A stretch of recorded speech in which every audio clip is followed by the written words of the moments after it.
Here. is here. Mr. Lopes, Yeah. here. Mr. Pelton, Arthur was here a minute ago. He's off again. and Mr. Tucker. Quorum Here. is present. 1 second, Arthur is, he says he's on, but he must be muted because I don't see him. Arthur, if you're on.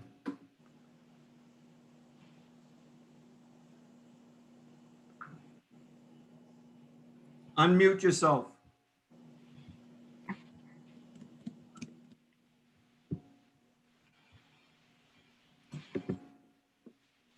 Hi, could you add us on the panel? This is Donna Conti. So we have a video as well. Are you one of the applicants or?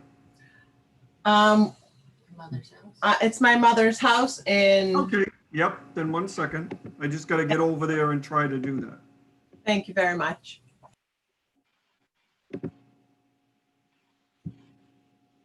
Okay, I think I did it.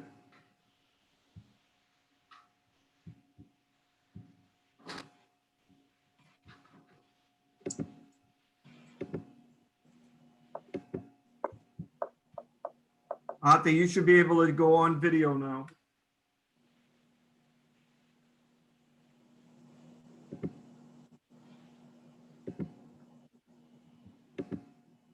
It says you're muted by host. Nope, you're not muted, but now go on video. We heard you. God bless you, John. You just have to turn on your video in the corner. Yeah, no, it's not showing it. I don't know why. This is the first time this is happening to me, John. All righty. Well, since we have a quorum, we can now start with the first calendar item number. The first application before the board is application A 2018. This is the application of Gransit Ventures LLC, 51 Melcher Street, Boston, requesting minimum front yard, rear yard, maximum floor area ratio, maximum height and stories, and minimum parking spaces to enable the appellant to construct a 5-story, 114 residential unit building with 114 parking spaces on lots 2, 24, 25, 26, 27, 28, and 29 at 83 and 93 and 0 Bennington Street, Revere. Okay, is the applicant or the attorney here to present?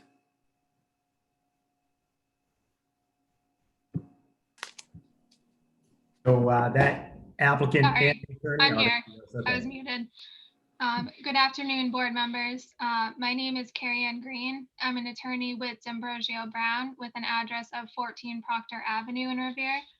I represent the builder and applicant for this project, Gansett Ventures. They are well known in the city and are in the process of developing 90 Ocean Avenue.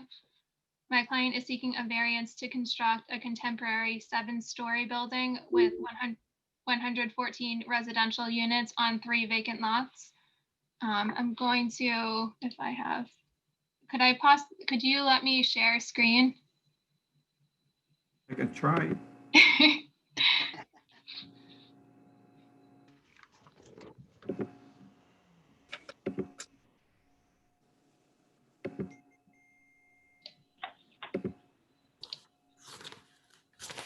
Okay, try to share now. Get out of there. After you're on. Gracias. Are you allowed to share? I am. Can everyone see? I just put up a picture. Yes. Have it. Okay. All right. So this is a rendering of the proposed building. It's currently 3 vacant lots. And as you can see, the proposed building is different than the prior construction in the area. It's a beautiful building and would be a centerpiece for Bennington Street. It has a modern look, attractive glass finishes. It's a very, very nice building. The project is also in harmony with Bennington Street as the property is bordered on both sides by large condominium developments. It's been a consideration of the city and the architects to design this building in a way that steps back at the higher levels, as you can see in this picture. It uses different depths so that its size is not as impactful on the neighbors. Also, it's important to bear in mind that the Suffolk Downs racetrack is directly behind this property, and it will soon be home to new development there, which will contain much larger structures. Additionally, this project will be providing one-to-one parking. So each unit will have one parking space specifically assigned to it. This is additionally a transit-oriented development. It's just a short walk away from Beachmont T Station. And the expectation would be that a number of residents would be taking advantage of this proximity. There's also an important financial context to this project. This has become especially important. Okay. In these times when sources of revenue are significant. Why does she not answer the phone? Okay. It's not just me hearing that, right? No, we're all hearing it. Okay. So with the permitting fees, I&I fees, and the fees that will be contributed to the community trust fund, the city would be receiving approximately $700,000 relative to this project. The project will also significantly increase the tax value of this property, which will have long-running benefits for the city. Additionally, taking into account concerns raised by the neighbors and the ward councilor, the applicant has agreed to prepare architectural plans to provide a screening to the first level parking area of the adjacent residential complex at 145 Bennington Street, which in this rendering is the building to the left. They've also agreed to repair the sidewalks in front of their own property and the sidewalks in front of 77 Bennington Street, which is the brick building to the right. They further agreed to prepare a study to see if a traffic light should be placed nearby on Bennington Street. This project has the support of the city's administration. The city's economic development director has prepared a letter of support citing the numerous benefits of the project. Moreover, the project has the support of the ward councilor. This is a great project for the city. It represents an opportunity to clean up 3 eyesore vacant lots along Bennington Street, and it would bring an attractive building to the neighborhood in line with the neighboring properties and would complete the Bennington Street string of residential housing. So along with the economic development director, I ask for your support for this project and thank you for your time. Thank you. So you can unshare the screen, okay? Michael, you have the letter from Bob O'Brien, Economic Yes. Development. I sent it to all the members. Yes?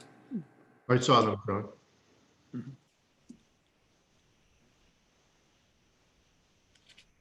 John. He's on here and he did send a letter, so, Indeed, I'd be more than happy to comment briefly without repeating everything that was said in the letter. But we stood in support of this at the August meeting when it was delayed to the September meeting and continue to do so for all of the reasons that Carrie Ann has suggested. And I might note that Carrie Ann is a quite articulate successor to Corey Rhodes, whom we all know on this panel. And I agree with everything that Carrie said about the benefits of this project. I would also note, just for the record, that one of these 3 parcels was before the ZBA in the past, and with our support, you approved variances for one element of the project. At that time, we all were hoping that all 3 projects could be developed together, and now that hope and expectation has come to reality. So for all of the reasons that have already been articulated and as are outlined in our letter, we support your approval. I just might note for the record, I'm Bob O'Brien. I live at 10 Ocean Avenue, not far, by the way, from another Gansett project at 90 Ocean. We've had a very good experience with Gansett Ventures, and I am Director of Economic Development for the City of Revere. Thank you. thank you, Bob. Now, seeing that this is a public hearing, I'll ask for any proponents. Anyone in favor? Is the ward councilor wish to speak?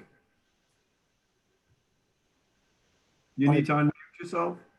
Which one are we on, if I may ask? Sorry. Yeah, I don't know, Mr. Chairman, that Joanne McKenna is. Oh, I'm sorry, that's correct. But She is in favor, but she's not on here. Yeah, she did ask me to convey to you her support for this project as I reflected in my letter. Yes. Okay, thank you. Are there any other proponents? Hearing none, I'll close that side of the hearing. Any opponents? If you would like to speak, just unmute yourself.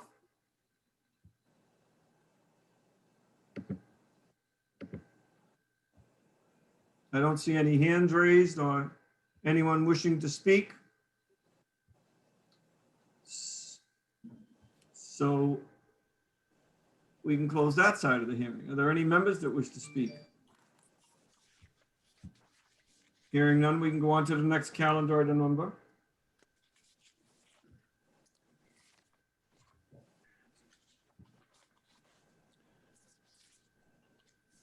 The next matter before the board is application A 2019.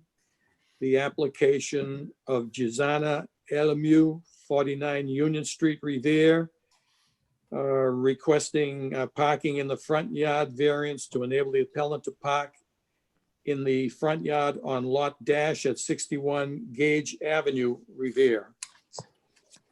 Yes, I am here. Can you hear me? Yes, I can. Yes. Yes, I'm here. Do you wish to add anything to your Yeah. application? Yes, the application is because of I have a special need baby. She's handicapped, and the van we have is the ramp. It came down. It's very hard to turn the wheelchair. We have to go to the grass area. You can rotate the 600 degree. That's the problem we have, and we have to go in the street. We have to pull the car out in the street to load my daughter. When she came back from school, I have to do the same thing outside in the street. So I have to go through walkway to go my house. And after that, I have to bring it back the car. So that's why, but I have a grass area, but if you can help me, that's what I'm asking.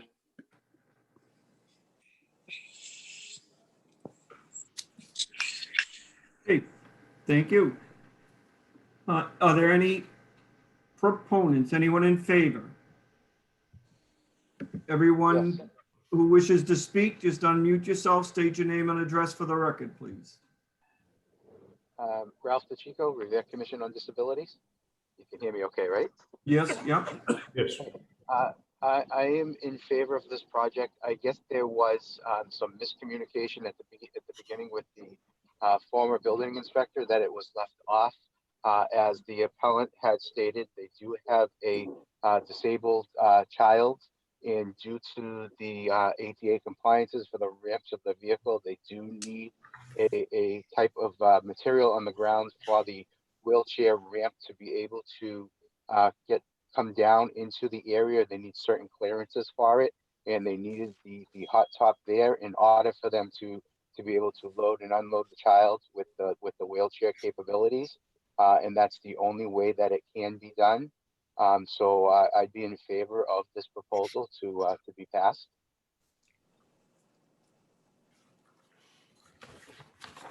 Hey, are there any other proponents? Mr. Chairman, if Mr. DeChico is in favor, I am very much in favor of it as well. Thank you. Are there any other proponents? Hearing none, I'll close that side of the hearing. Are there any opponents? Once again, if you wish to speak, you just have to unmute yourself. Everyone should be able to speak. Hearing and seeing none, I'll close that side of the hearing. Any members wish to speak? Okay, we're going to go out of order and take up, I believe it's Mountain Ave. And Which one? Richard Sereno wishes to speak on. Which number is that, Michael? I'm looking now. Oh, What's sorry. the address, Richard? 810 Washington Avenue. 810 Washington Ave, okay, sorry. That's A2024. Thank you. This here is, there is a request to continue this until our next meeting. Michael, do you want me to announce it, the title of it for everyone? If you could announce it, and then we can ask for a continuance. This is application A2024. This is the application of Saniglia LLC, 169 Princeton Street, East Boston, requesting minimum front, side, rear yard, and minimum screening, maximum floor area ratio, and parking requirements for apartment use to enable the appellant to raise an existing structure and construct a 5-story, 42-unit apartment structure with 1 commercial space on Lot 1, Washington Avenue at the junction of Sherman Street. Now, there is a request to continue. Do I have a motion from any of the members to continue? I'm okay with continue, Mike. Okay, there's a motion on the floor to continue. Roll call. This is a motion to continue application A2024 on Washington Avenue. How do you vote to continue? Yes. Mr. Bacilli votes yes. Mr. Limina? Yes. Yes. Mr. Lopes? Yes. Yes. Mr. Pelton? Yes. Yes. And Mr. Tucker? Yes. Yes. This matter is continued to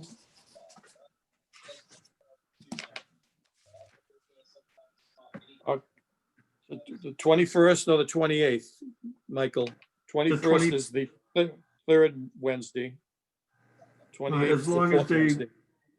the 21st is fine with me. 21st. Any other members have conflict? Nope, that's fine, Michael. Okay. October 21st at 4 p.m. Richard, do you want to say anything, or are you all set? Sure. Thank you, Mr. Chairman. So the proposal, as it was put forward today, was for 42 units and 5 stories. And as the ward counselor, I'm not comfortable with something of that magnitude at that intersection in Linden Square. When I saw it, I was hesitant. And then I spoke with residents of Sherman Street who were pretty upset as well, understandably so. And thankfully, Attorney D'Ambrosio and his office has graciously accepted the offer to have a neighborhood meeting. So sometime in mid to late October, we will have a neighborhood meeting to discuss this proposal. And I do have, the good faith that Attorney D'Ambrosio and the developer will work with the neighborhood and try to make this a much less controversial development. So to the neighbors on Sherman Street and the immediate surrounding area, I will, once we have a neighborhood meeting finalized, I'll make up a flyer and we'll hand deliver them to the residents on Sherman Street. And as soon as we get a date and a time, we'll get that out as soon as we can. So thank you, Mr. Chairman, for the leeway. And I'm hopeful that this will be a great project once we scale it way down and make it more appropriate for that area. So thank you, Mr. Chairman, and the members. You're welcome.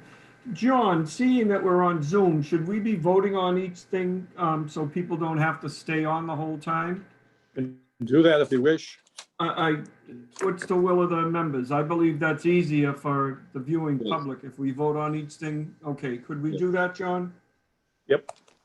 We'll return to application A2018, Gansett Ventures LLC on Bennington Street, requesting to construct a 5-story, 114 residential unit building with 114 parking spaces on Bennington Street.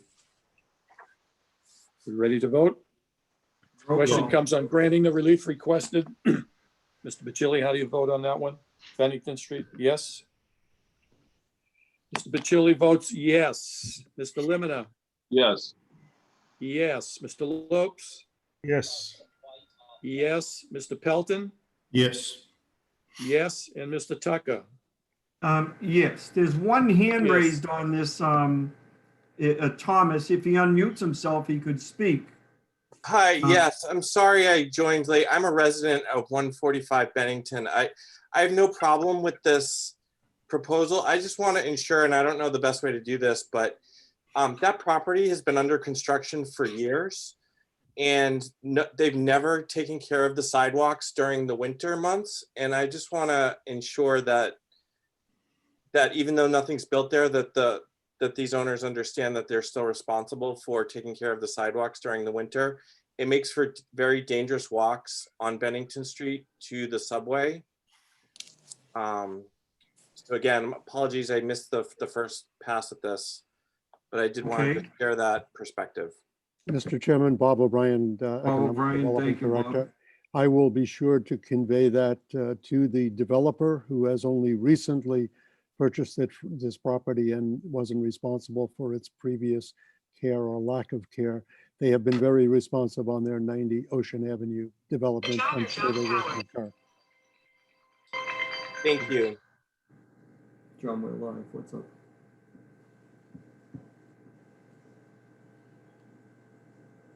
No, everything's Zoom.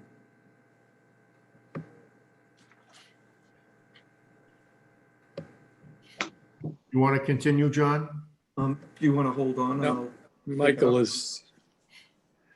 I gather that this is subject to the conditions set out in Bob O'Brien's letter? Most definitely, yes. Okay. Okay.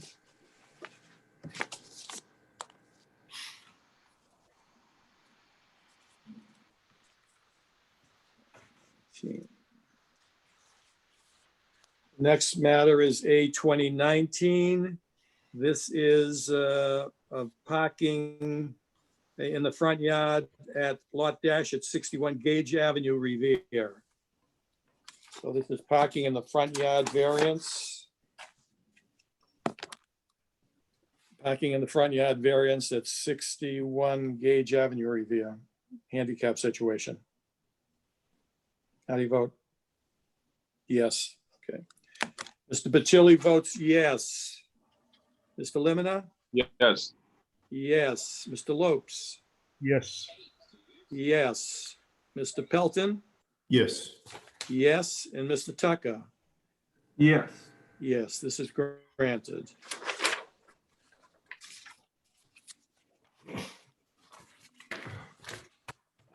Returning to the, let's see.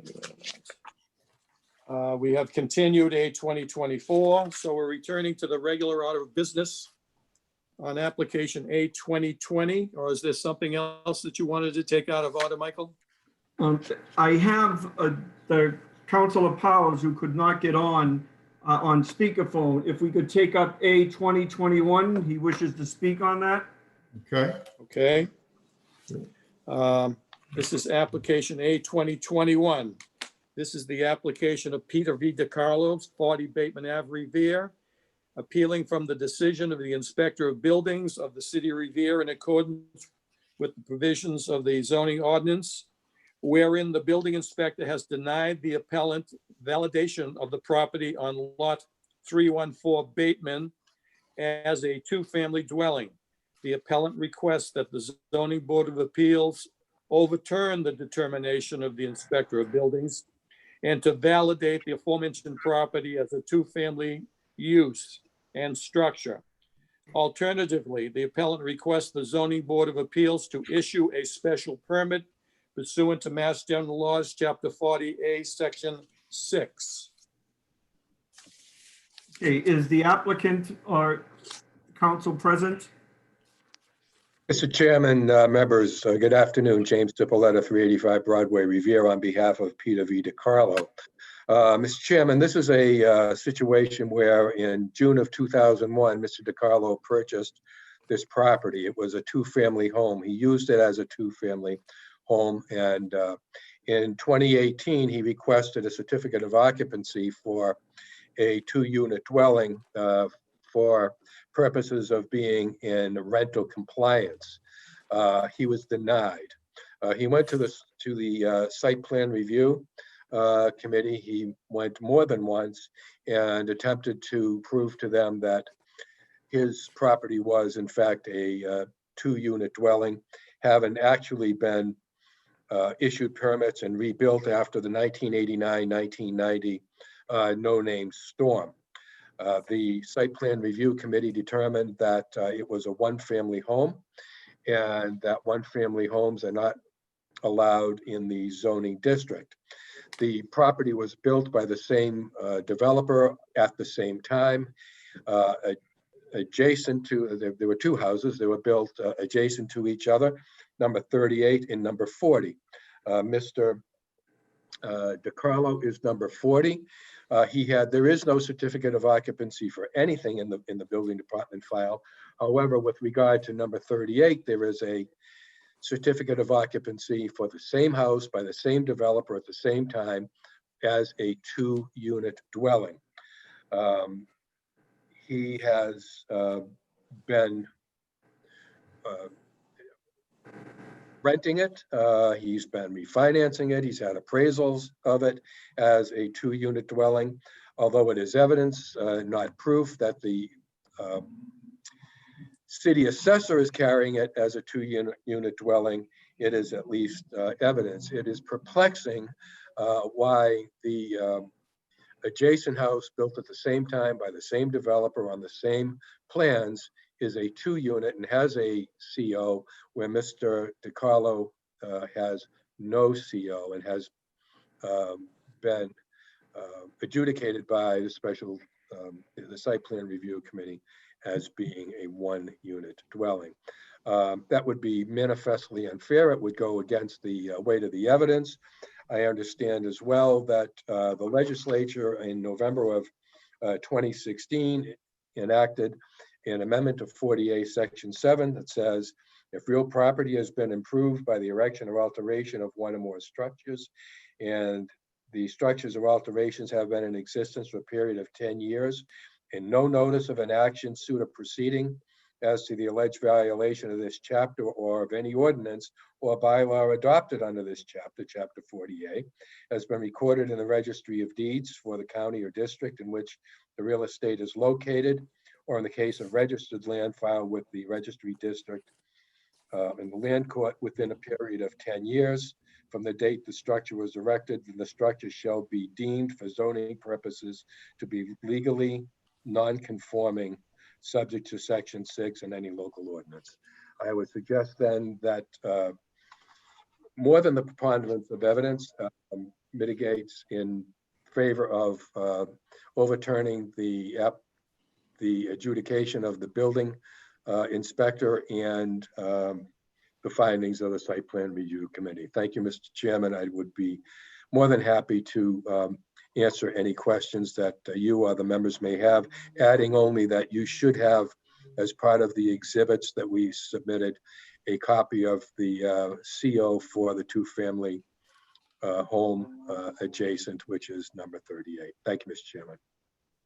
Thank you. Are there any other proponents? Anyone in favor? If there's anyone, they just have to unmute. I see no hand raised, so I will now take on, are there any opponents? Anyone opposed? And I have Councilor Powers who wishes to speak, so you can go ahead, John. Thank you, Mr. Chairman, and members of the Zoning Board of Appeals. As you well know, the appellant had requested a zoning for permission to put a 2-family there. It was denied by the building inspector. Several years ago, perhaps 10 years ago, I changed the zoning down there to eliminate 2-family homes, primarily because of the parking. The neighborhood was being too congested, and the neighborhood supported me on that request. I am asking the Zoning Board of Appeals to deny the appellant permission to operate as a 2-family home down there. We have not built any 2-family homes or allowed any 2-family homes down there in recent years. There are 2 homes under construction now on Rice Avenue. One of them is a 2-family. The other one was a 2-family, and they're turning that into a one-family. There have been a lot of problems down there.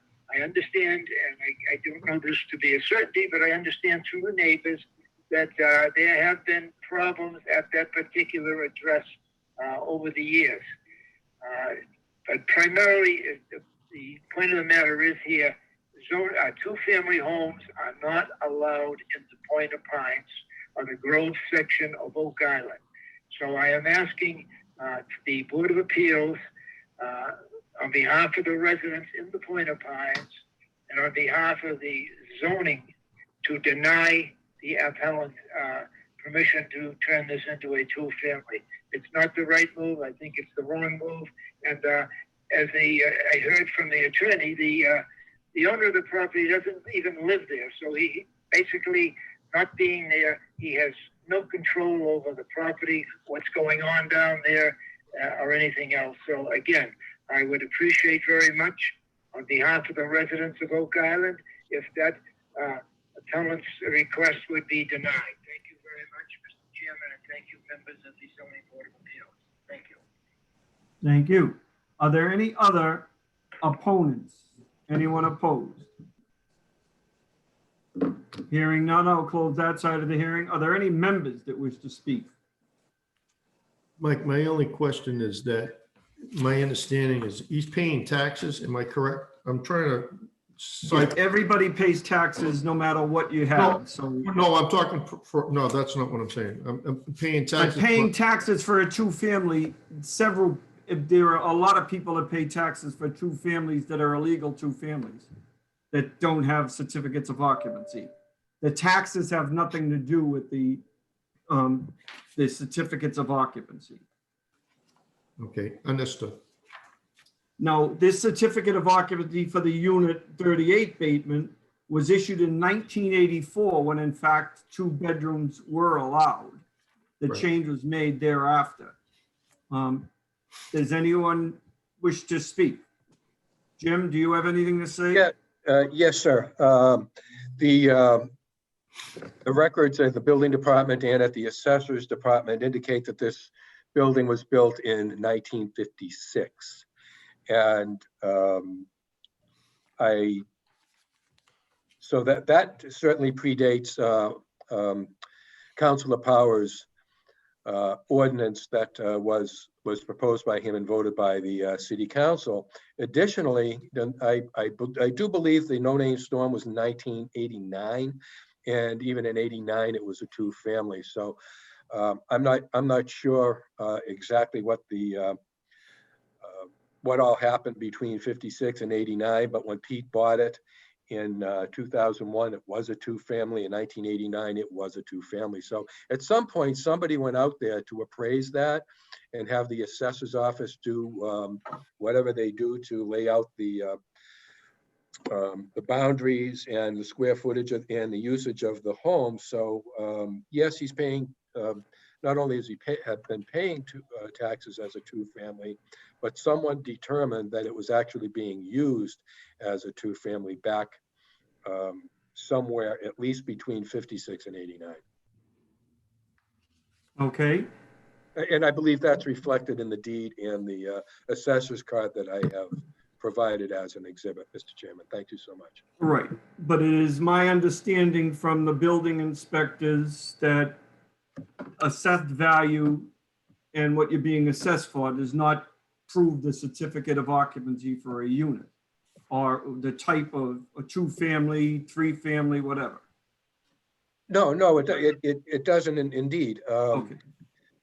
So we're questioning why since there is no certificate of occupancy for a 1 or a 2 in Mr. DiCarlo's file, we could only get the second best evidence, which would be the home adjacent to it that was built by the same developer at the same time. Okay, but then that one was only turned into a two-family on November 30th of 1984, am I correct? I'm not sure if it was turned into a two-family or whether or not he needed a certificate of occupancy for some other reason, whether it was remortgaging or there was an appraisal or there was rental requirements and so forth. And just as a point of clarification, I'm sure the chair probably understands, as do the members, we're not looking to convert it into a two-family. It's been a two-family.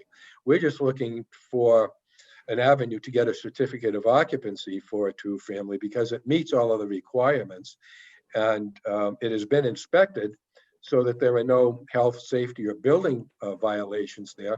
It's just that as a matter of zoning, the current zoning code does not allow the construction of a two-family home. We understand that and we don't argue with it.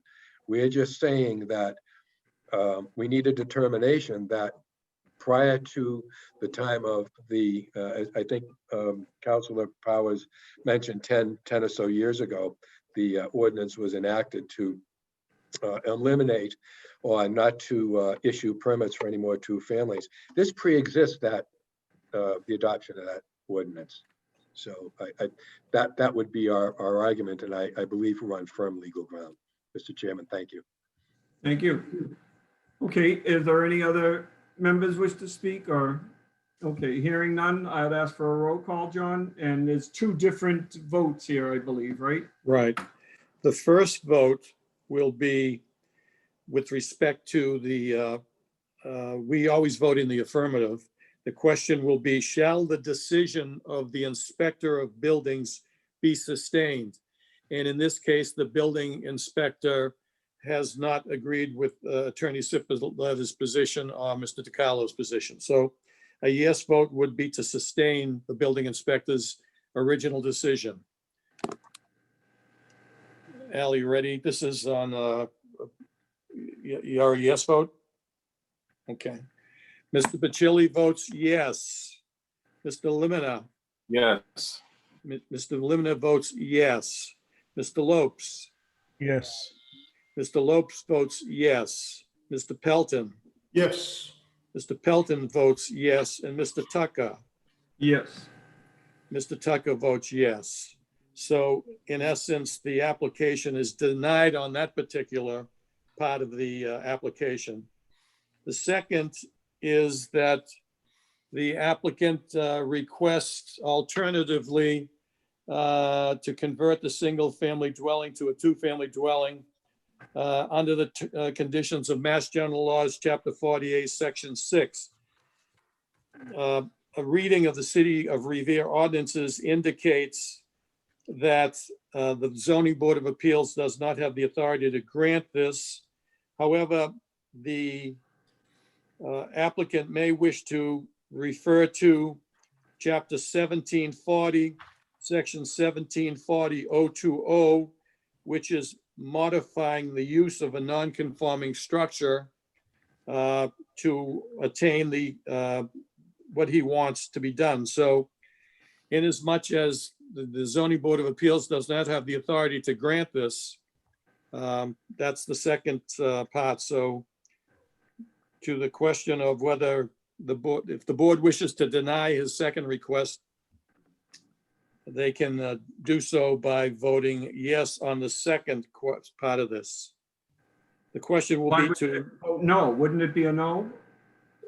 well, we can do it as a no if you wish. So the question will be to deny the applicant's request in this matter. So it would be a no vote, correct? To deny it would be a no vote. Roll call, please. So this is the second part. You wish to vote to deny? So you vote no. Mr. Bacilli votes no. Mr. Limina? No.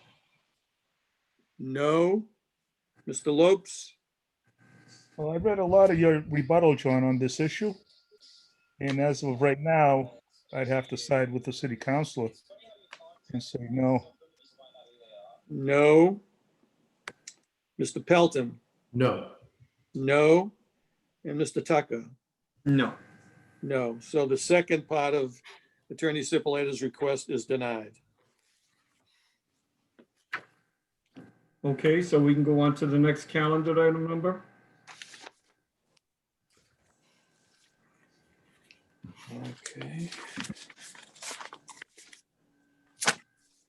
Going back to A 2020. This is the application of Ari and Savon Irvings, 185 Endicott Ave, Revere, requesting parking variance to enable the appellant to convert a single-family dwelling to a two-family dwelling on Lot Dash at 185 Endicott Avenue. Is the applicant or present?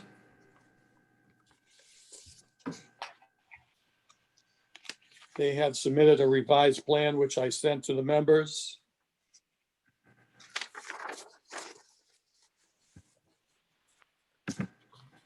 I don't see anybody speaking on behalf of this. Is the applicant or anybody representing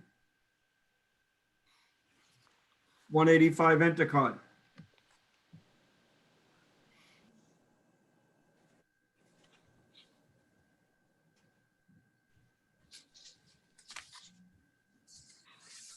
You might have had a problem getting on, Sean.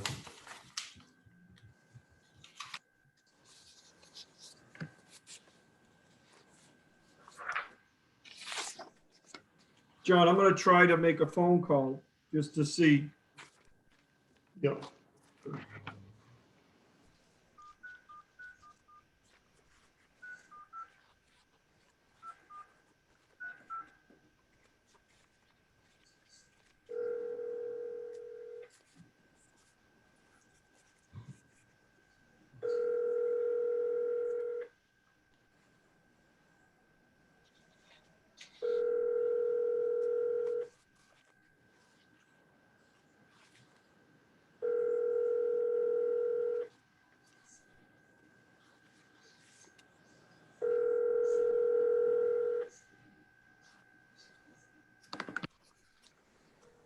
Your call has been forwarded to an automated voice messaging system.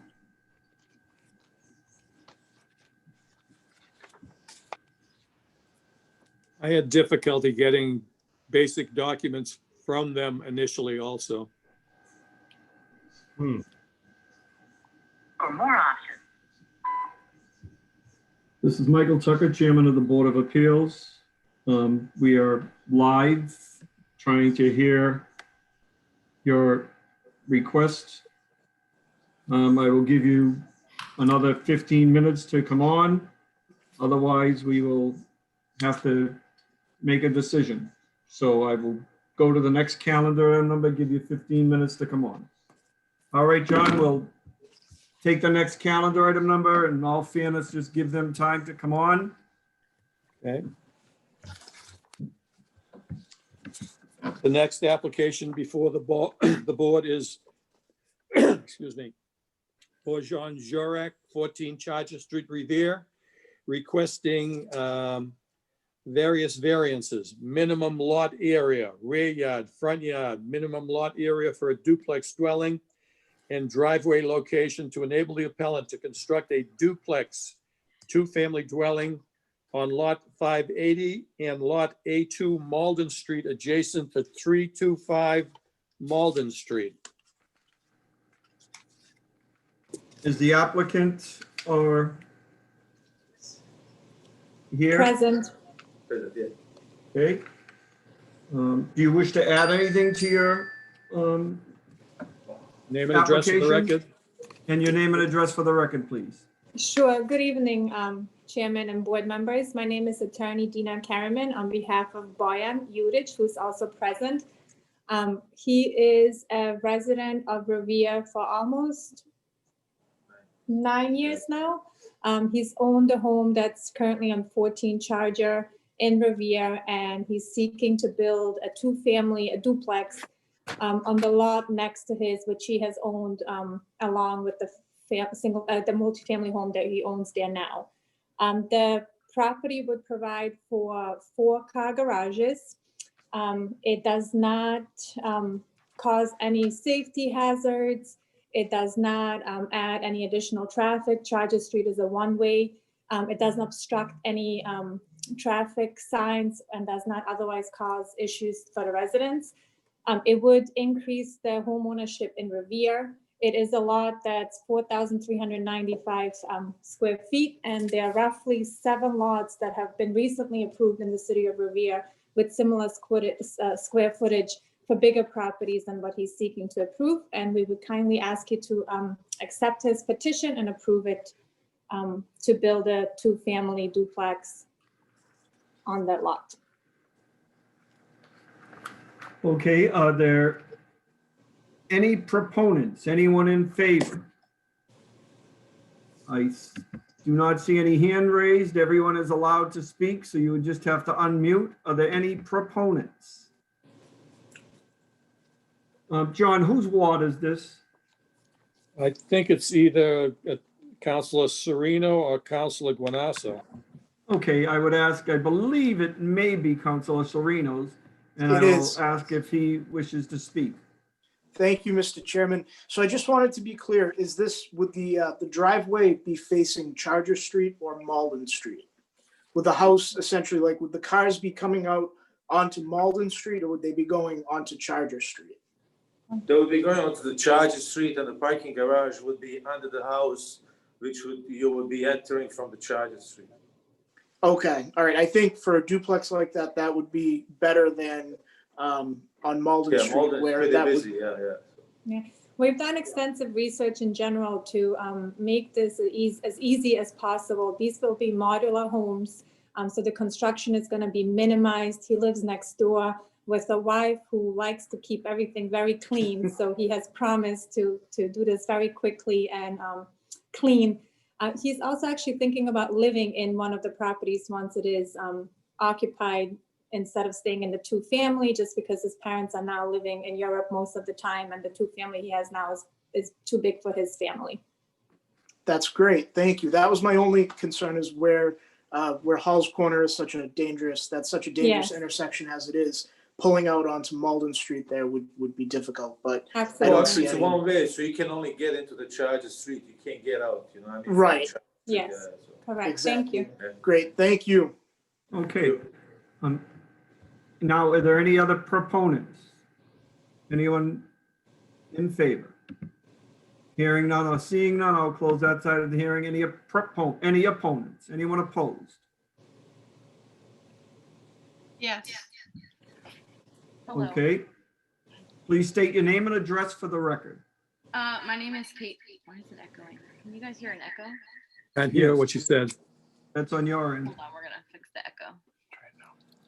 Okay, is this better? Yes. Yes. Okay. My name is Caitlin Galk. I'm representing Rosemarie Sorrentino and her family. They're at 325 Malden Street, which is adjacent to the lot. We just have a couple of questions. Are we able to ask that? Yes. Okay. Is the intent of this property to be an income property? Are you renting it, selling it? I know you said you might live in it, but what's your current intent? The prime intent is to target first-time home buyers. It will not be used as an investment property. It will be used for people to occupy the property. Okay. Homeowners. Okay. And how many stories? 2 stories, 3 stories? It will be 2.5. I know you said that there would be no obstructions or anything, but Miss Sorrentino's been there for 65 years, and it's already a struggle sometimes pulling out of her driveway and seeing cars coming down Charger Street. So that house is going to be taller than hers. How are you going to prevent it obstructing their view when pulling out of their driveway? Yeah. So the way that house is positioned, and any additional structure wouldn't cause any more obstruction than what she has now. So she wouldn't be able to see more or less. There isn't anything that could be built there to increase her visibility to Charger Street now or to Malden Street. And the structure itself is not going to obstruct it more than whatever her obstruction is right now.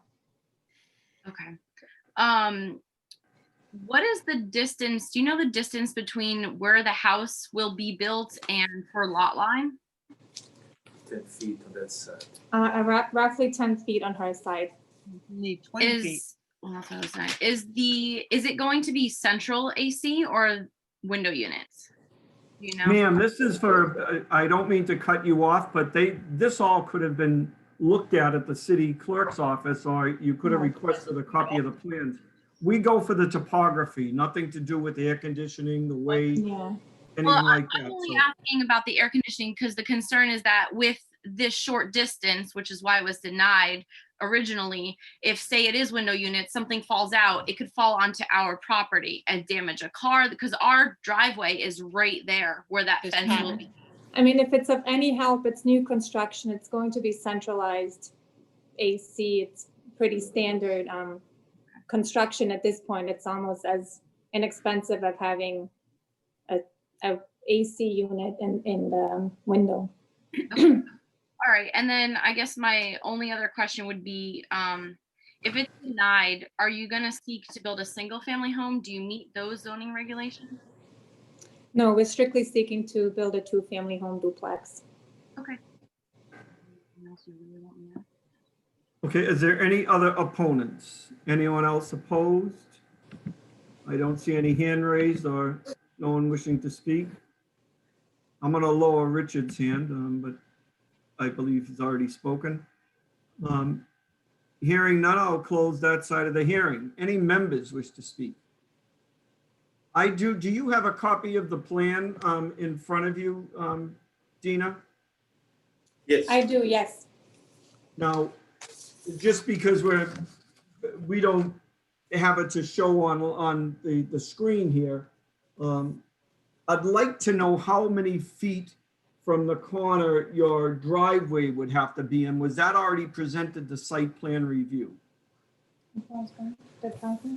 The driveway, well, actually, the only driveway would be to enter into the garages on the side.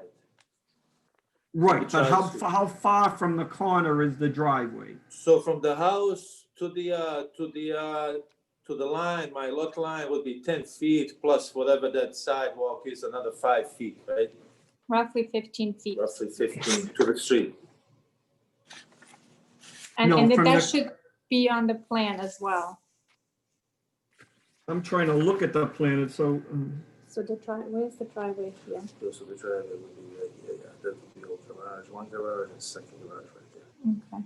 So this is my line, this is the side. So there's roughly 15 feet now with the sidewalk from Malden Street to the side of the house.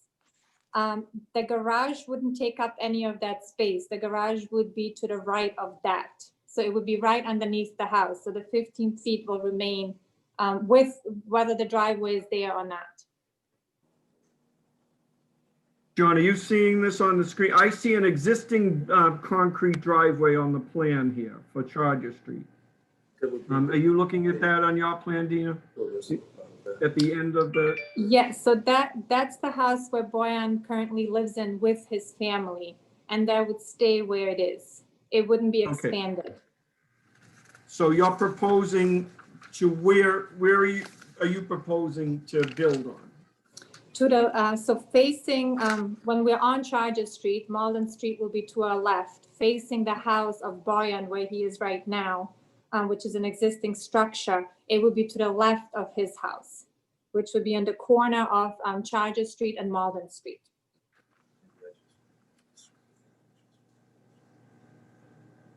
John, do we have that on a plan here? I do have a plan. It's the lot to be, the house to be constructed appears to be illustrated as total lot area for lots 580 and lot A2.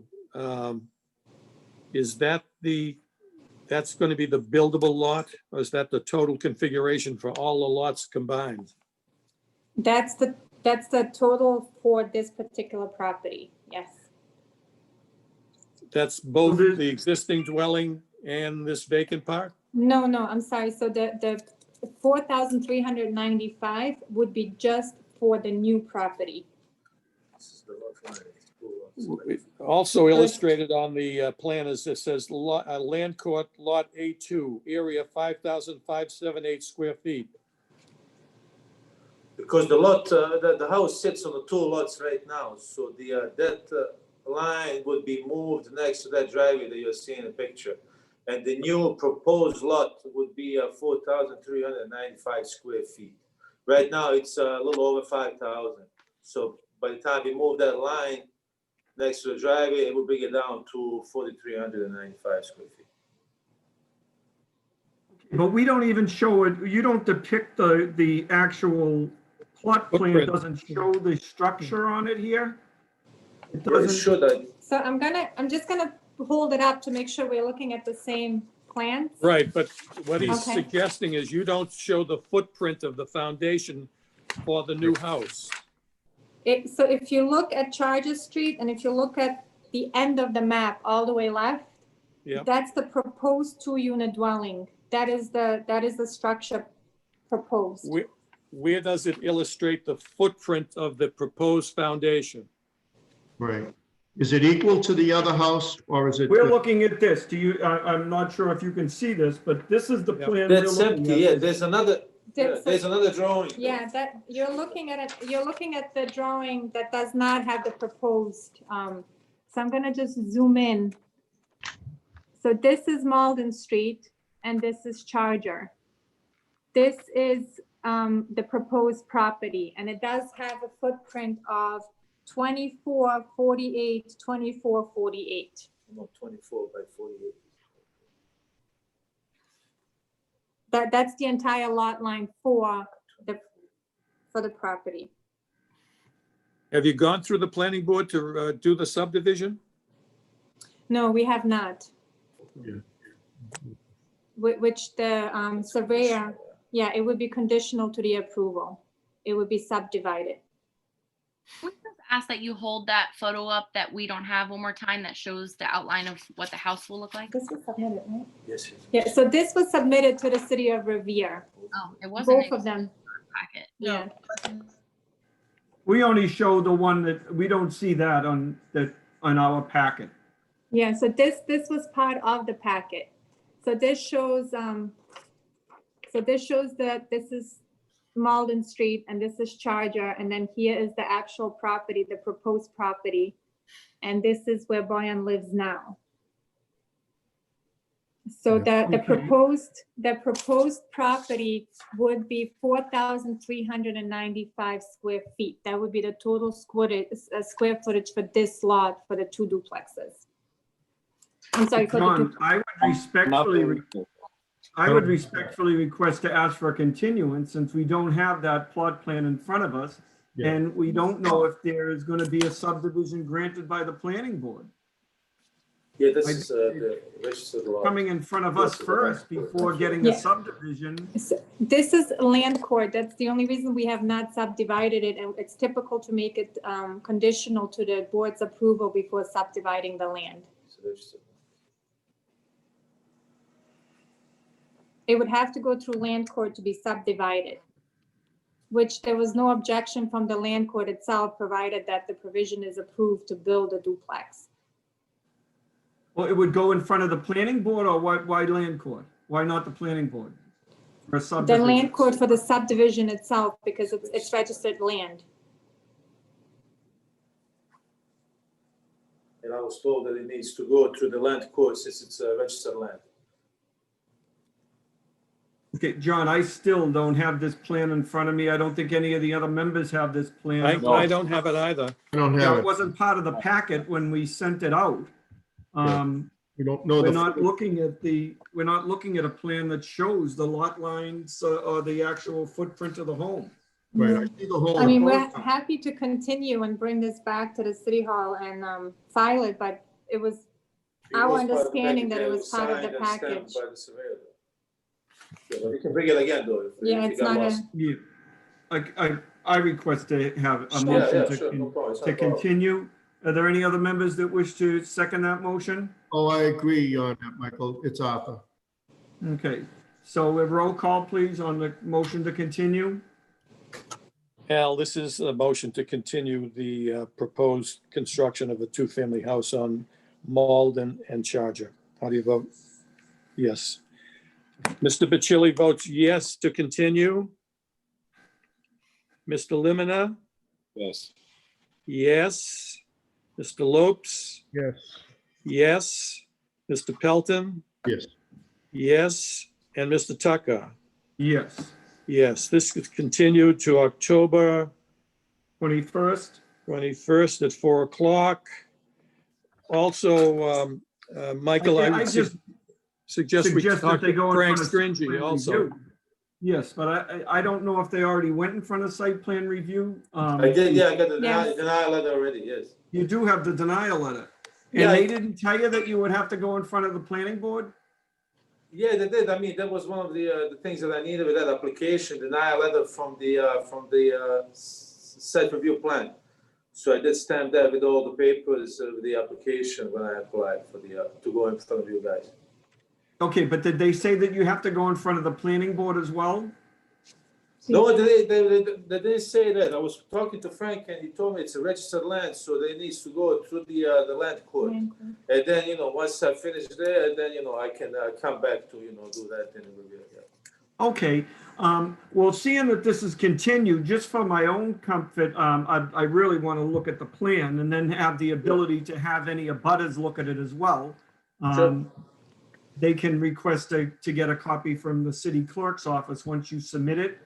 Yeah, But I sure. would suggest that you just confirm with Frank Stringy that you do not have to go in front of the planning board. Just so Yeah, you but know. like I said, even if I need to, I have no problem. I can, go there, whatever is necessary. to Yeah, do, but we'll confirm that the planning board is not required, or if it is required, we'll do that and then update you on that as well.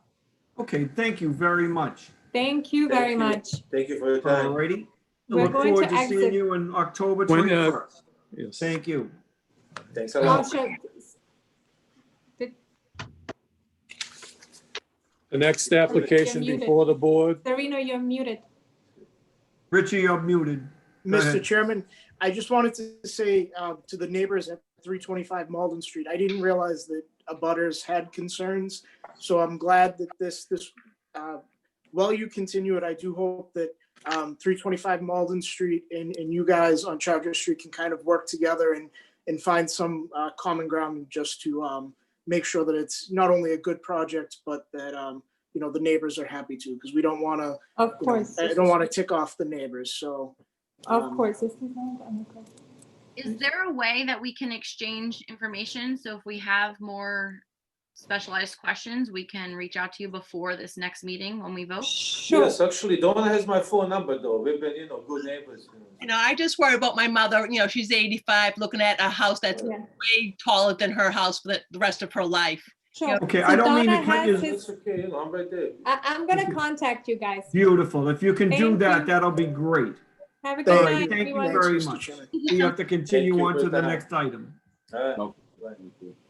The next application before the board is application A 2023. This is the application of Eastern Equity Partners LLC, 1048 North Shore Road, Unit B2, Revere, requesting minimum lot frontage, front yard setback, side yard, rear yard, maximum floor area ratio, minimum parking to raise two existing structures and construct a 5-story, 76-unit residential building and one commercial unit on lot 77A at 207, 209 Shirley Avenue, and on lot 73C at 124 Centennial Avenue, Revere.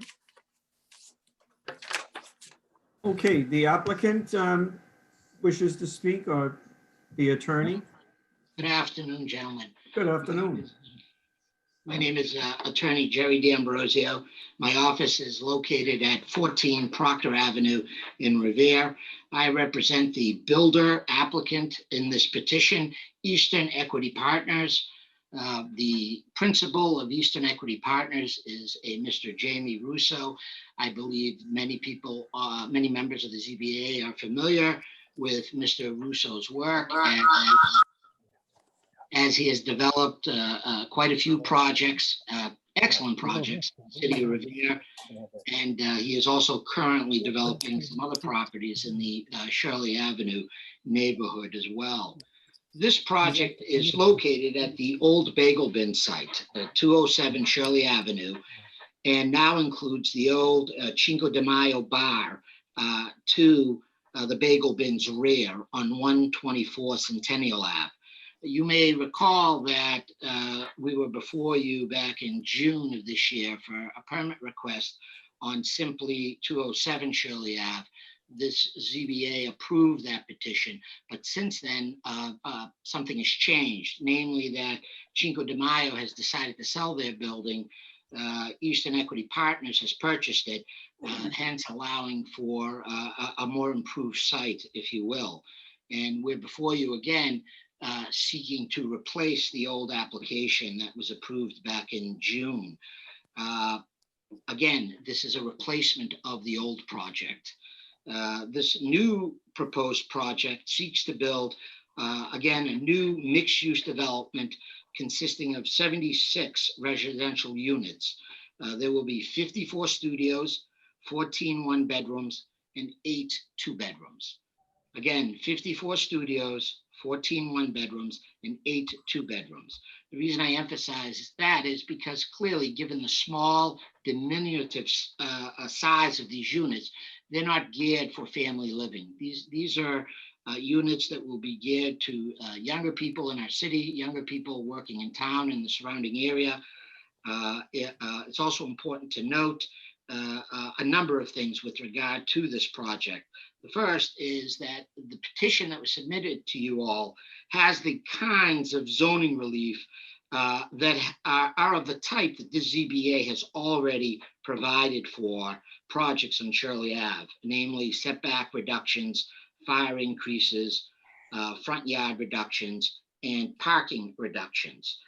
Here in particular, with regard to the parking, there will be 17 parking spots to service the new bagel bin. So again, it's important to note that the 17 spots are there for the bagel bin. And again, you all probably know and recall that the bagel bin burned down a little bit over a year ago, and this is the old bagel bin site, and the goal is for the bagel bin to reopen on the commercial floor of this structure. Again, there'll be 17 parking spots to serve the bagel bin. The reason that the smaller units above will not have parking is because this is simply put a transit-oriented development project. Anyone that knows the area knows that it's a short walk from the Revere Beach T station, so that there's easy access to downtown Boston and the surrounding cities. While these units are not deeded affordable housing units, I think it's important to note that the target rent for these units will be between $1,200 to $2,000 per unit per month. And the reason I bring that up, I'll explain in one quick second, is that while they're not deeded affordable, the rent targets, the area median income for this area and the rent targets, in essence, puts them in an affordable area, in an affordable range. We know that because we know the numbers of the affordable units that are coming up online in that area. I think at this point, before I get into that, though, I'd like to take an opportunity to share a photograph of the project, or rendering, if I could.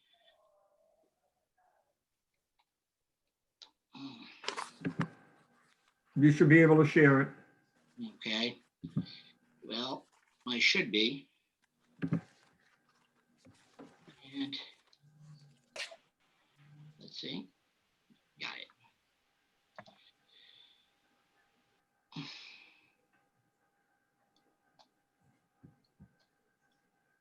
Barry, all of the members have received the renderings. Okay. Hopefully you can see. Hopefully you can see that on the screen. I can't quite tell if you can or you cannot. We've got it, but it's going to be reduced down. Yep. There it is. It's coming up. Keep on scrolling up. There it is. Yeah. So that's a frontal picture of the bagel bin side. Again, the Cinco de Mayo bar was on the back side, on the Centennial side. And some of you may recall that bar had also been a kind of a problematic spot for the city of Revere. Having practiced in the city now for nearly 30 years, there were always frequent complaints to the licensing commission. The family has had a bit of a sea change. There's been a turnover in how they're running their properties and they decided to sell it. So in looking at it, this is the facade of the building. I think just to give you a quick idea of what it looks like on the on the ground floor, so that folks, well, I guess I'm having all kinds of difficulty problems, but this kind of gives you an idea of what it looks like from the Shirley Ave side, and how it's in essence a shoebox running to the back and then coming out on Centennial Ave. So that presents the a ground level floor with the parking in the rear and the units up above. But just to give everybody a bit of orientation on it. But just getting back to one of the points real quick that I wanted to make was about the affordable housing. And I do want to point this out. One of my other clients in the city of Revere is neighborhood developers, and they're a very prominent client in the area. They specialize in especially affordable housing. One of the other projects that I helped permit in the city of Revere is on Revere Street, and that project was before the ZBA, and it was approved by the ZBA, and it's finally coming to fruition. In fact, this is a flyer that they've circulated for potential tenants. And while I don't mean to cause competition for my client, Jamie Russo, I thought it would be interesting to show, because the flyer indicates 51 new affordable housing. Then at the bottom, it lists what the affordable housing numbers are for this area of Revere. And it's important to note, this is the end of Revere Street. It's a 3-4 blocks, maybe 5 blocks over from the end of Shirley Ave, but it's comparable if you look at the data. And again, I highlighted the 1-bedrooms for that area and what the area median income is. And you're going to see that neighborhood developers, an affordable housing developing company in this neighborhood, is putting out 15 units that are affordable under current law at roughly $1,778 per month. So again, it's $1,778 per month, and it ranges from roughly 1,185 up to that 1.8. So roughly 1,200 to 1,800 a month. And these are affordable rates because they come under the AMI, or area median income. The reason I bring this up is really to sort of educate folks, because when we talk about affordable housing, there's the legalese side of it, which is it deeded? And this project is not a deeded affordable housing project because it was not designed to be that way. And it affects the financing and how you get financing to build these kind of projects. But at the end of the day, these units that Mr. Russo is building definitely contribute to the affordable housing stock in the city of Revere for 2 primary reasons. Number one, you're adding 76 units to an area of the city where there currently are 0. So it's important to understand supply and demand. By adding 76 more residential units to the area, we are, through supply and demand, putting a downward pressure on rents for the area. So in short, this isn't replacing already existing housing. That is not the case. This is brand spanking new housing, which is depressing monthly rental rates. Number one. Number This two. is John Henry calling on your email request. Did you try unmuting yourself on the top right-hand corner? Go ahead, Jerry, but let's keep it to the Board of Appeals. So this is. Sure. Try to cut this short. And my second, sure, absolutely, and I'm done. My second point, again, just looking at the TND numbers, which specializes in affordable housing, our target rents are still within a percentage of the AMI, which again, while they're not deeded affordable housing units, they're definitely adding to affordable housing prices in the neighborhood. So I really do want to emphasize that, because this is the difference between what it really is on the ground and what it really is for people in the neighborhood, and maybe what it may look like, in the abstract in a Boston Globe column just talking about affordable housing. You always need to look at what's happening on the ground in the area and then compare it to the general principle in order to determine whether you have affordable units. That being said, I think I've illustrated all of our points. I hope that the ZBA votes for this wonderful project, not just because of the project, but because you have a developer who's committed to the city of Revere, always has been, always will be, and he has a fantastic record of accomplishment in the city. That being said, thank you. Okay, if you could unshare, or do you want me to unshare you? How's that? I think I've got it. Now, thank you for the presentation. Are there any opponents? And I believe that the ward councilor wishes to speak. Thank you, Mr. Chairman. Mr. Chairman, I'm Ira Novoselsky. I live at 53 D Home Street, which is right up the street from the proposed project. And I am the Ward 2 counselor. I have had meetings with Mr. Russo and Mr. D'Ambrosio on the design. Unfortunately, due to COVID, I was not able to have a community meeting. And also with some of my personal issues, I've been really tied up going back and forth to hospitals. So anyway, I did talk to Mr. Russo about the design of the building, and he agreed to do the setbacks on the top floor.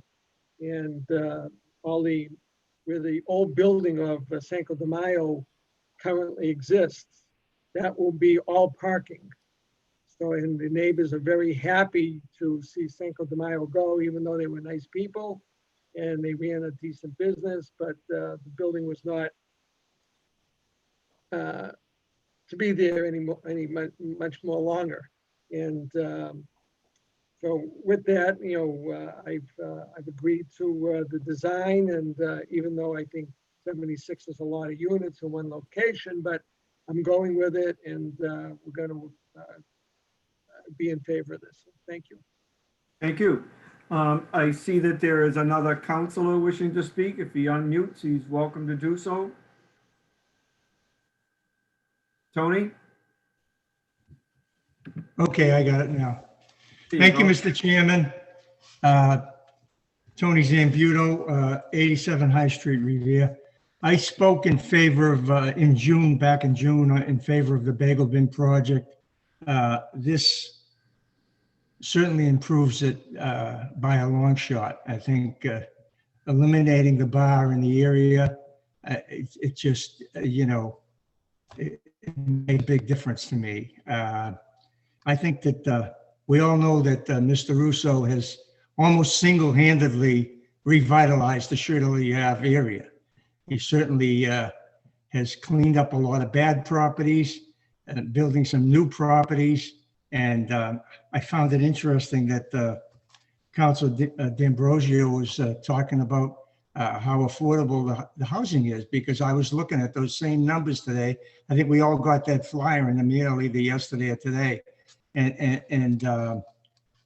So, I mean, I know a lot of people talk about affordable housing, and I think that this is going to be great for the area. Again, I said the new plan, just by eliminating the bar, has completely revitalized that Centennial Ave area, and I think it's a big improvement, and I'm very happy to support this, and because we know the track record of the developer, and we know the type of project that he will build. So I'm 100% in favor of this proposal. Thank you. Thank you. I see that Bob O'Brien wishes to speak. Thank you, Mr. Chairman. My name is Bob O'Brien. I live at 10 Ocean Avenue in Revere, and I am the Director of Economic Development for the city. I'm very glad to join Councilors Novoselsky and Zambuto in support of this project. As you know, we supported the development of the 207 Shirley Avenue component of this project when it was first heard in June, and that was approved by the ZBA with Councilor Novoselsky and Councilor Zambuto's support. We think that this deserves approval for the very same reasons that we supported that. In summary, that the only way that we can have the kind of residential development that we need in this district is to be realistic about relaxing the constrictive zoning requirements now. I think this project is actually improved from what was first proposed, as has been suggested. The addition of the Cinco de Mayo site allows for the possibility of shared elevators and other efficiencies in the design of the building, and for additional parking for the bagel bin. And to the extent that there is parking for residential units, it will be shared vehicle uses, which will be very efficient and very consistent with the TOD nature of this project. I also join the councilors in commending this developer for their track record to date. And they have developed property not just on Shirley Avenue, but throughout Revere. And their development record, as well as the management of their properties, has been exemplary. And when a developer like Jamie Russo commits not to lease units to people who own vehicles, we have supported him in that in the past, and we believe him in this case and rely on with confidence on that commitment. So for all of those reasons, we support your approval of these variances. I will just note that it is indeed the case that given their size in particular, many of these units are indeed economically affordable. I concede that point and understand it completely.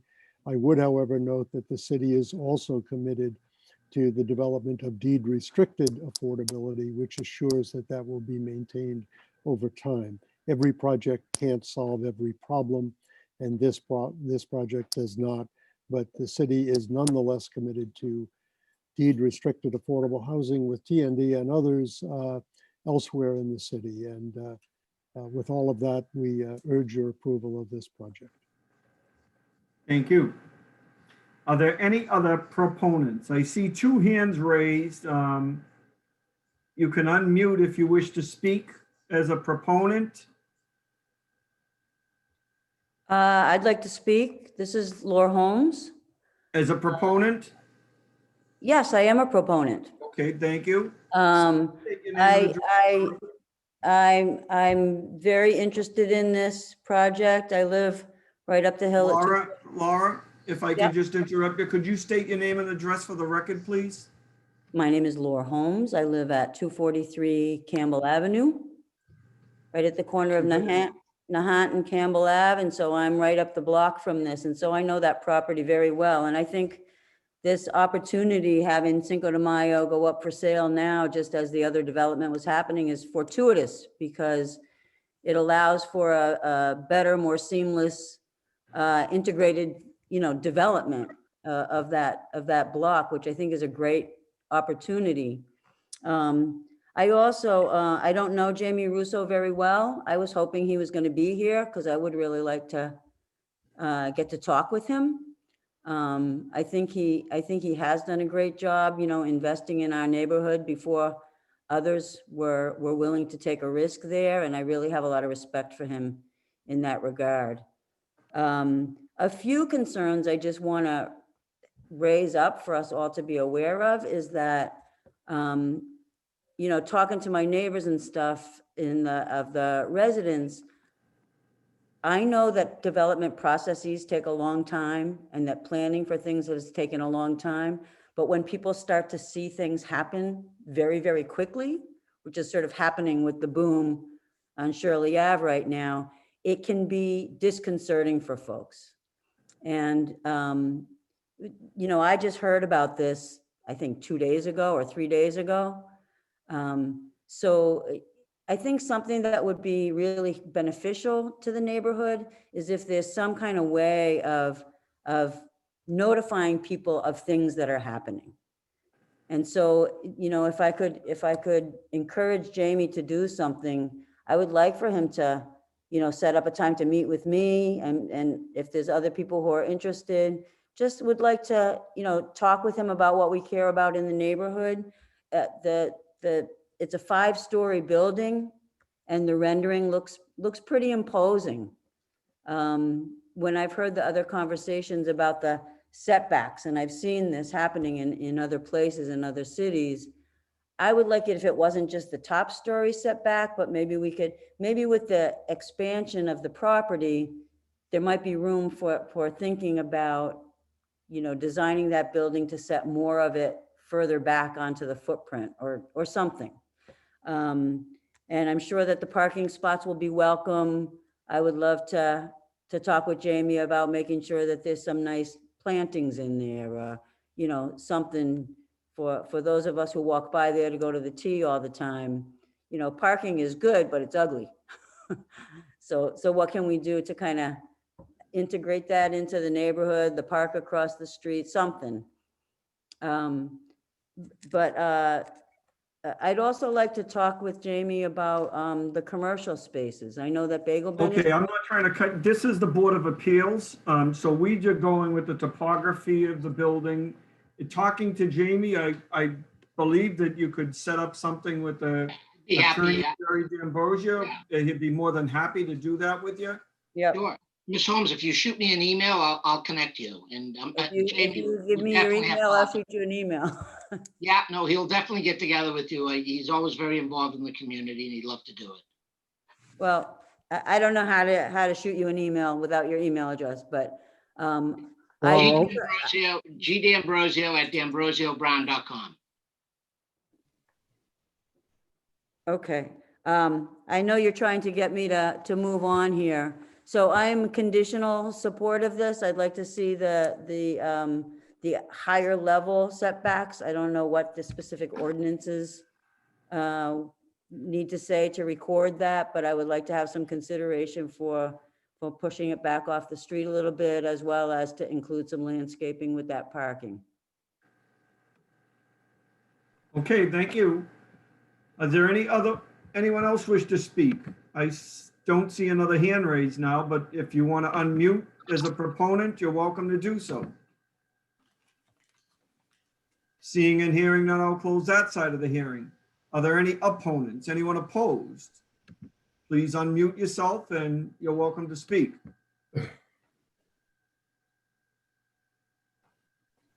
I don't see any hand raised. I don't see anyone asking to speak.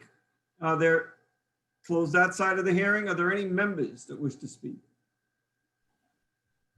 Having none, I'd ask for a roll call, John.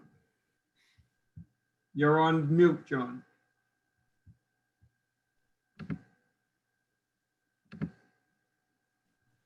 Unmute. Michael, are we going to use the same conditions we used on the previous A2008? Yes. And then Bob O'Brien's letter incorporated in it, yes. Right. Al, this is the apartment building on Shirley Avenue at Bagel Bin. How do you vote? Yes. Mr. Bacilli votes yes. Mr. Limina? Yes. Mr. Limina votes yes. Mr. Lopes? Yes. Mr. Lopes votes yes. Mr. Pelton? Yes. Pelton votes yes. And Mr. Tucker? Yes. Tucker votes yes. This is granted subject to the conditions. Michael, we have the Irvings at the application A2020. They're apparently on, ready to go. Ari and Sivan Irving are on. Can you hear us? Yes, I can hear you. I have to announce it first. One moment. Okay, we're just going to announce the application first. We'll take up calendar item number A20-20. Go ahead, John. This is the application of Ari and Sivan Irvings, 185 Endicott Avenue, Revere, requesting a parking variance to enable the appellant to convert a single-family dwelling into a two-family dwelling on Lot Dash at 185 Endicott Avenue.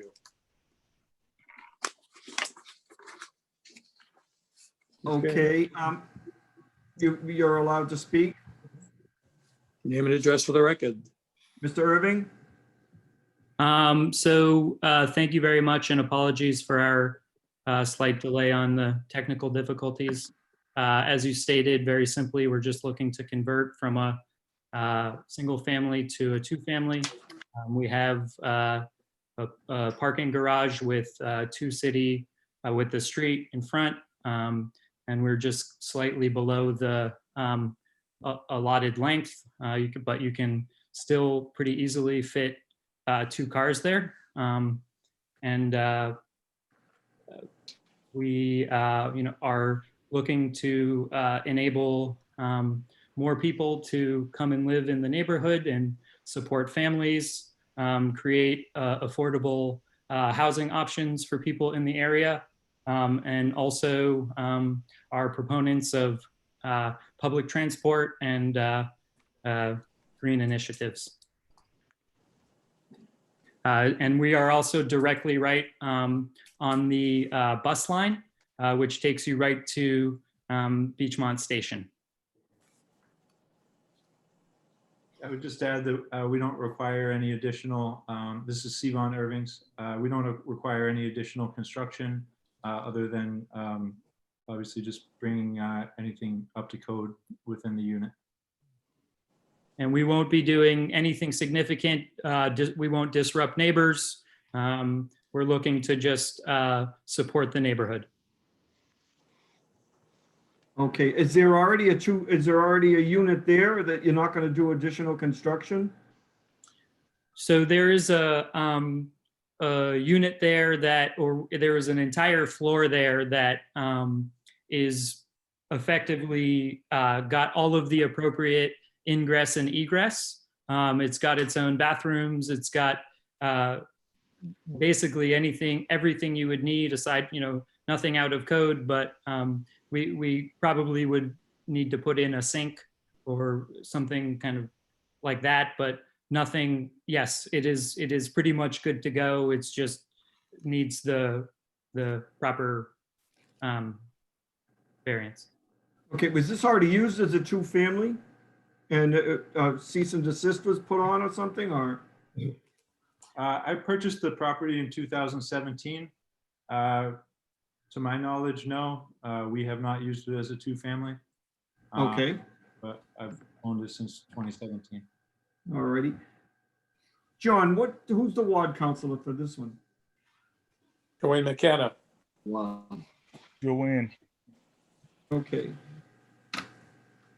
And all right, I'll move on here and ask if there's any proponents, anyone in favor?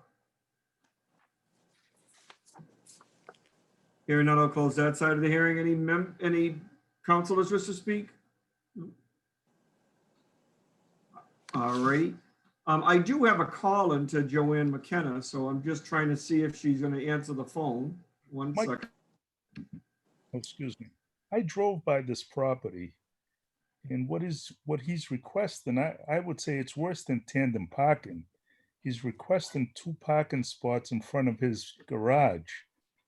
I mean, I can't see it going forward. There's only parking on one side of the street as is.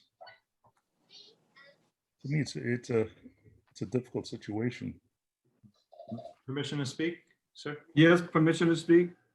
That's why we're requesting a variance, is because we don't have the proper size for 2 parking spaces. We certainly could have 1. We can fit 2 cars in front comfortably. But to your point, yeah, that's why we're here at the variance hearing.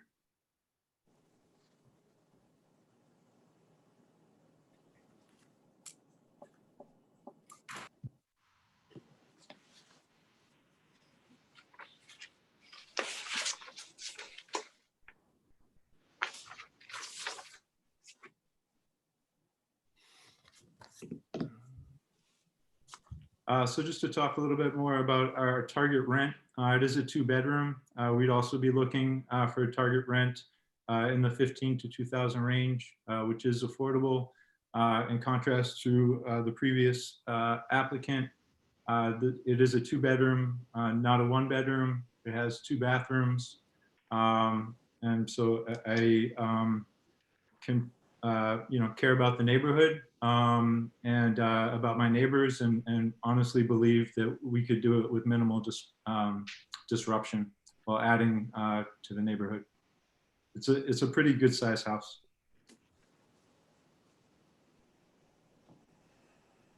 Thank you.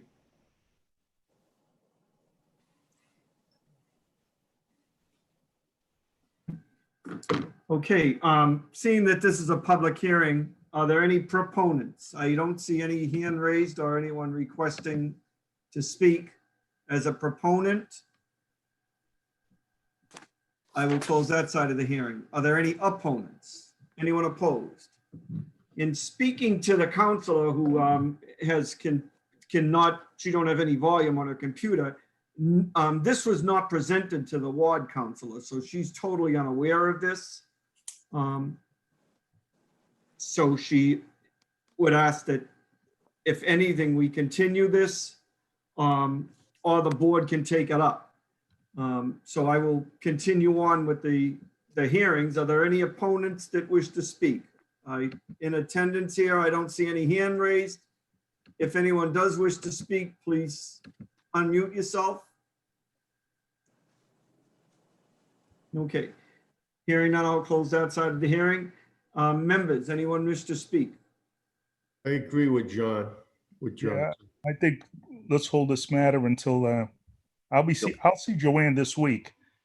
I got a meeting with her this week because I have concerns with the parking. To have parking in front of that garage, you're almost on the sidewalk if there is. So I would ask that a motion to continue. Do I have a second? Yes. It's seconded. Roll call. Al, they want to continue the conversion of you vote yes, okay.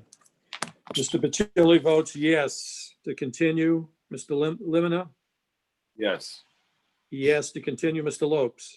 Yes. Yes. Mr. Pelton? Yes. Yes. Mr. Tucker? Yes. Yes, this is For the continued to October applicant- 25th.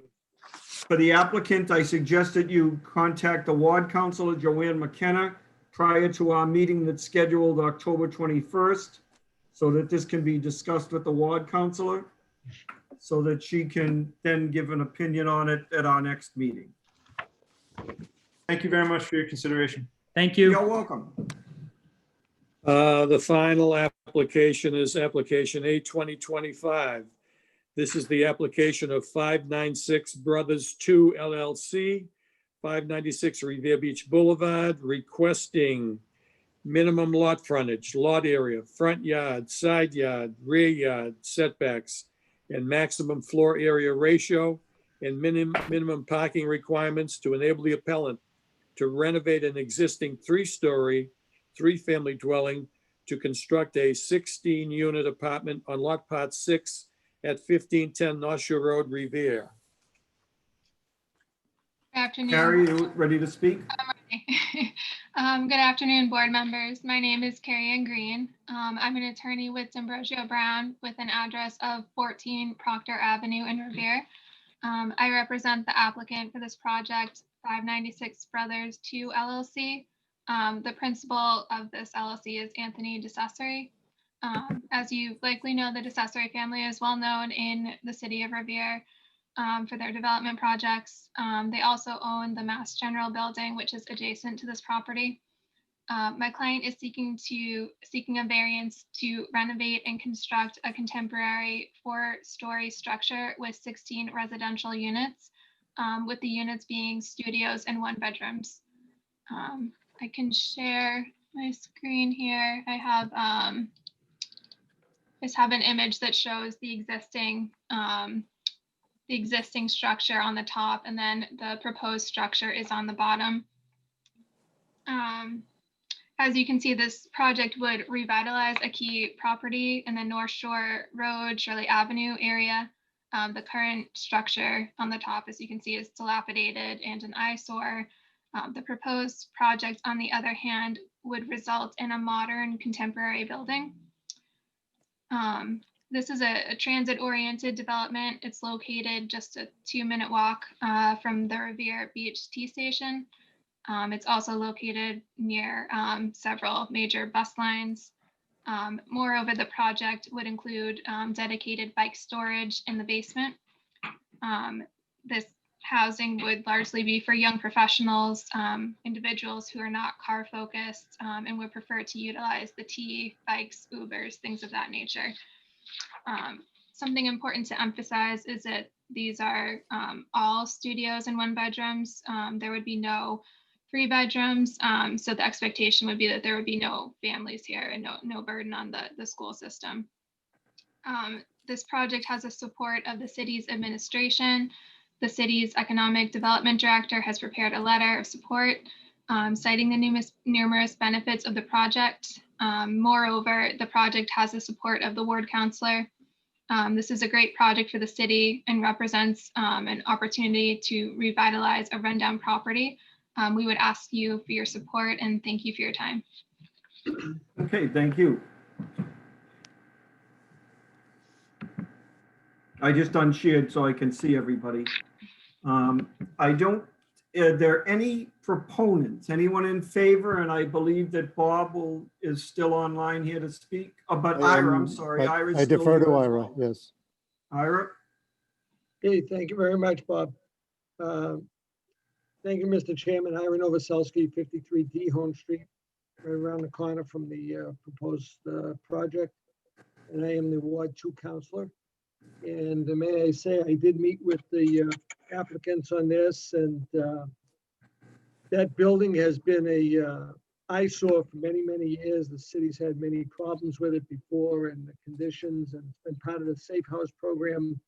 And I do thank D'Ambrosio Brown and Peter Brown and the folks for working to do something with it. And I'm glad that the Cesare family did pick up this project. It is 4 stories high. It is consistent with the other projects that's been approved in the neighborhood, and there was no reason for me to go against it based on the other approvals that were made in the neighborhood. The only question I had, and I don't see it planned on is some kind of handicap access into the building, because the elevation is off the street. I did mention that to him and to Anthony, and I don't see that accomplished on the plan. So I hope there will be some kind of handicap accessibility into the building. And they are adjacent to the Elks parking lot. They are building a new wall, new fence adjacent to that in the Elks parking lot. So they are taking care of the neighbors. The Elks have no problem with it. I've met with them. And they do have access in the back of the building going into their parking lot, potentially. I guess there's a different deed names on it, so they have to get permission from the big parking, the MGH parking lot, which Mr. DeCesare's father owns. So with that, I have no problem with this. I look forward to a new construction and a nice looking building when they're through. So I wish everybody good luck. Thank you. Just to respond to the handicap concern, my understanding is they're going to work something out in the front so that it would be accessible. Very good. Thank you.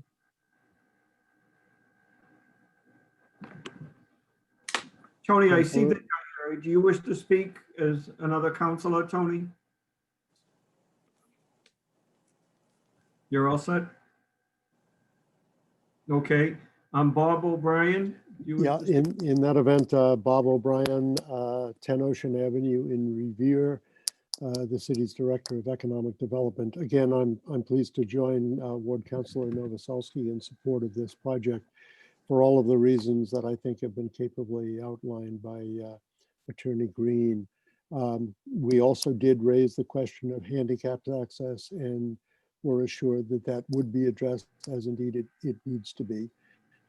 And I believe that will certainly be the case. We support this project and the variances for all of the reasons we supported similar projects in this district. And I don't need necessarily to repeat that unless any of the members have any questions, but I think it's a good project, as the councilor has suggested. And for all the reasons that Carrie Ann has outlined, we urge the ZBA to approve these variances. Thank you. Thank you. Are there any other proponents? I don't see any hand raises, but if you're welcome, I do see one hand raised. Ralph. Ralph. Hi.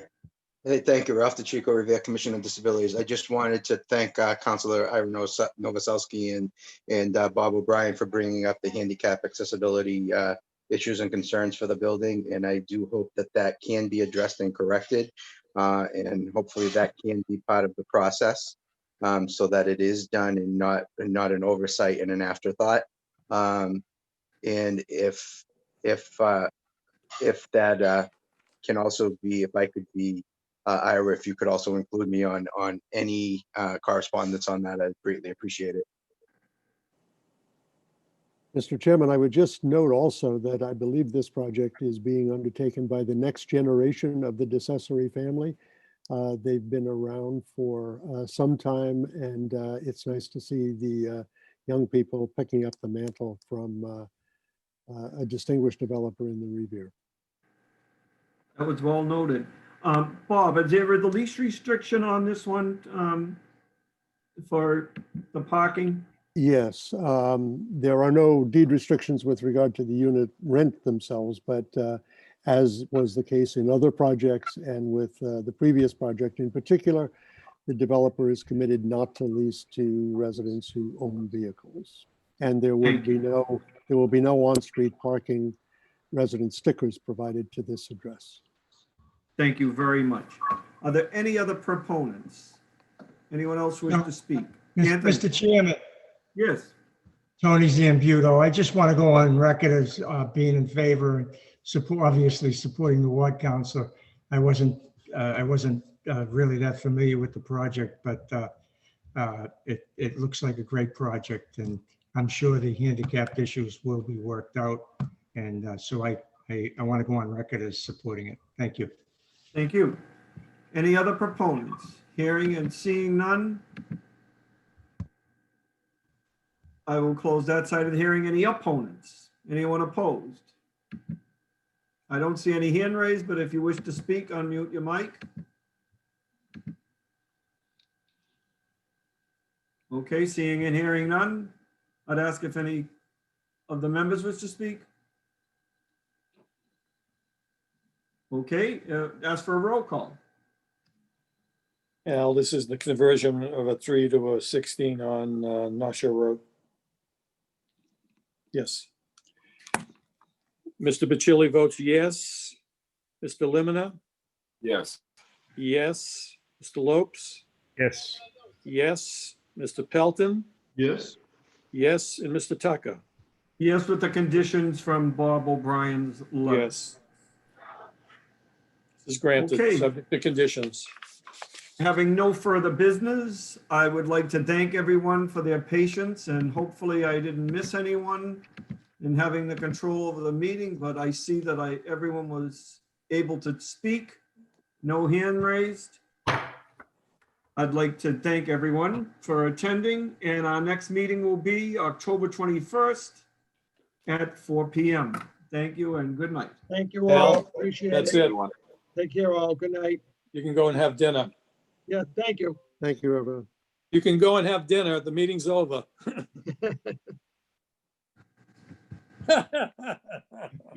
All right.